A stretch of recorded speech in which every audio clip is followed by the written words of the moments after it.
beautiful day out here. The grass is growing nice. Guys are in good spirits. In terms of just health, can you give any updates on...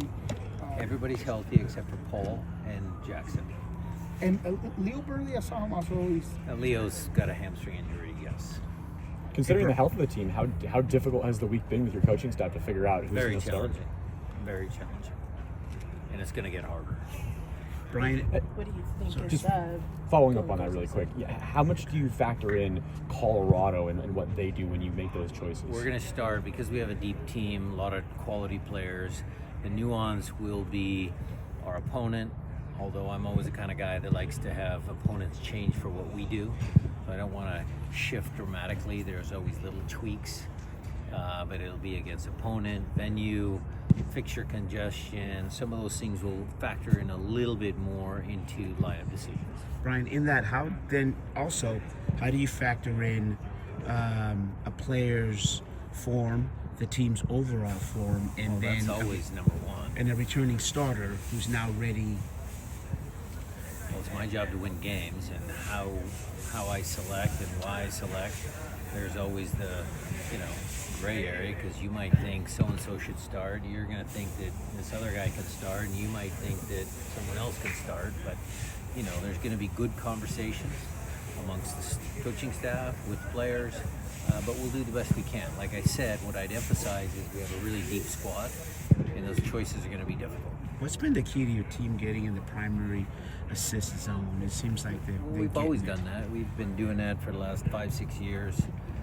That was some of our sports science guys, Ravi back in the day, doing the data, where do most goals come from. But, we scored some goals from distance, so we're trying to balance that out with set pieces, prime assist zone, shots from distance, shots inside the box, getting numbers in the box. So it's a combination of things. We asked Paul, go ahead, Jada. I don't know. Well, they took some of the good questions, so I'm going to go a little bit off base here, but I wanted to ask about Steve Leonard being here. Can you kind of explain a little bit what his new position is with the team? Well, he is going to help the players with the mental side of the game. And I'm not going to label him with an official title, sports psychologist, some of that sort of stuff. He is a guy who's had extensive experience in our league at winning. And then he went to school, and he's got some degrees, and you combine real life experience with some book smarts and stuff like that, and we're hoping that we can use him to help guys that want to come and have a different voice in the coaching staff, and he'll take those conversations in private. They won't be shared with anybody. That's got to be part of his trust that he builds with the players. So we're excited for him to expand on what he did a little bit down in San Jose, and we'll see if it bears any fruit. Just to be clear, he has degrees here. He's not he's trained. Yes. Experienced. Okay. Yeah. And then is this the first time for y'all to have a person? No, we had Jim last year and a couple years before. For life, I can't remember the name because I'm older. But we've dipped our toe in the water from time to time. We've had different speakers come, to help motivate the team, different parts of our career. But it's just something that we want to try and emphasize with young guys and some of the senior players. If they want to experience voice, there's Steve. We talked to Paul yesterday about sort of balancing the desire to have an ability to win roster spots, to win playing time, versus recognizing that guys have established themselves and doing all the kind of things. And I guess when you're putting together a lineup, how do you go about balancing this idea that everyone's spot is up for grabs, but also not punishing someone for missing some time for injury? Well, it's always kind of been my deal that you don't want to punish a guy because he's injured. At the same time, there's hundreds of examples throughout our sport where it's unfortunate guys pick up an injury and team starts winning, and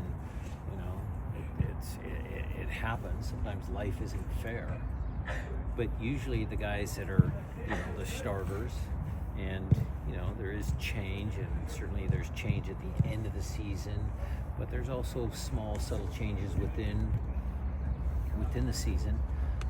It's going to be driven most by who's playing well and who's helping the team win, and that's going to be the main driver of that. And is that particularly important, though, to be able to show players that just because you are paid X or you're X at the start of you're on this spot in the depth chart, that you can't work your way up and become a starter? Well, that was much more prevalent years ago when you had 2 DPs and then the rest of the guys were making 60 grand, 80 grand, and there was some discrepancy there. I think the salaries have kind of evened out from top to bottom. I think it's a little bit more equitable, but yes, at the end of the day, you have to take into consideration they're human beings. They read what other guys make. You have to manage people, personalities. That's all part of it. But again, this group, they're very tight, very collective, so it hasn't been that big of a problem for us. A couple of questions on Colorado. Just first, your initial thoughts on them, the problems that they can give you guys. Well, they're a very athletic, direct team. They'll dump it long, especially at altitude. The ball flies. I mean, we've watched some of their goal kicks and how direct they play, and ball sails. Center back's looking to go for the ball, and all of a sudden it's dropping in behind him, and they do a good job picking up seconds. Good in transition. But beatable team. I mean, we have a lot of confidence coming in. We're a pretty good road team, so we'll give them a good game. And then no Zach Steffen. This might be more like a Tommy Dutra question, but I'm wondering when you have a backup keeper in there, how much extra work goes into preparing for a team when a different keeper is in there? We'll talk about it prior to the game, but we're not going to sit there and do anything different because it's the young goalkeeper and which young goalkeeper it's going to be. But certainly Andy's aware of it on the set pieces. Do we cross the ball more? I don't know, but do we take a few more shots from distance, maybe, to test him early on? Again, because of the altitude, the ball does fly. So we'll do what we can to put him under pressure. What's the best way to keep a guy like Rafa Navajo outside of the box where he's so dangerous? Well, if we keep the ball, or just make sure that our mid-block press is working. I mean, we don't want to get pushed back. I know it happens, but he's obviously got some quality. Yeah, he's a good athlete. I mean, Pavlovic is the brains behind things, so it's a good team. How good is it to be on a winning streak, or having the opportunity? Well, it's a small one, Jada. Thank you for that, but it's a small one. Ask me if we go undefeated in 8 or something crazy like that. Or last year, what was our? Last year we went the last 18. We were like, you should. I know I should. I'll find You it. should. You're under pressure right now. Jackson would probably know, but if it's if it's okay, but if it's a longer streak, like towards the end of last year, then ask me that question. Yeah.